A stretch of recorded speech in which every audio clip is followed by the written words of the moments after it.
ẹ̀yin ará mi ẹ bá mi ká lọ Àṣírí Ọjọ́ Ìbí Solution TV ló ń sọ̀rọ̀. Mo fẹ́ sọ̀rọ̀ nípa ọmọdé tí ò bá tètè rìn tán òkú ti tó táìmù tó yẹ yìí máa rìn. Ó pẹ́ jù fọmọ tó yẹ kó máa rìn, ó pẹ́ jù yányán oṣù mẹ́jọ ọdún kan, ó wá pẹ́ jù ọdún kan àbọ̀, ọlọ́mọ ti ẹ̀já rírú ẹ̀. Kí wá ní ọmọ tí ò bá rìn, kí ni ta lè ṣe fún un? Dákun bá mi share rẹ̀ sí èèyàn ogún. Àṣírí Ọjọ́ Ìbí Solution TV ló ń sọ̀rọ̀. Bá mi share, the more you share, the more you gain.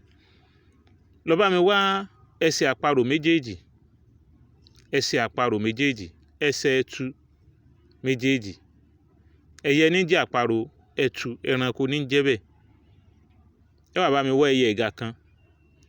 Ẹ bá mi wá ẹsẹ̀ olóńgbò mẹ́rẹ̀ẹ̀rin. Ẹ wá jó gbogbo nǹkan yìí pọ̀, ẹ wá jó pọ̀. Tí wá ti jó pọ̀, bó lẹ́ ti wá ṣe. Dákun bá mi share rẹ̀ sí èèyàn ogún.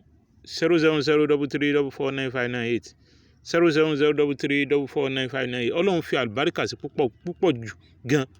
Ọmọ tí ò bá tètè rìn, tí ó rìn, ẹ lọ wá ẹsẹ̀ àparò méjèèjì, ẹsẹ̀ ẹtu méjèèjì, ẹyẹ ẹ̀gà ẹyọ kan. Ẹ wá bá mi wá ẹsẹ̀ olóńgbò mẹ́rẹ̀ẹ̀rin. Ẹ jó gbogbo àwọn nǹkan ní pọ̀. Tí wá ti jó pọ̀, ẹ wá po mọ́ ọṣẹ dúdú. Tí a ti pò mọ́ ọṣẹ dúdú, ẹ wá máa fi wẹ ọmọ náà. Ẹ máa fi wẹ ọmọ náà. Ẹ máa fi wẹ̀ látorí délẹ̀ pẹ̀lú ògo Ọlọ́run inshallah ta'ala.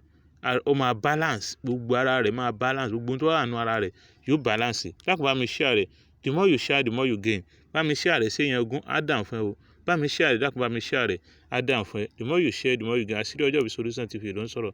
You are welcome. Salam.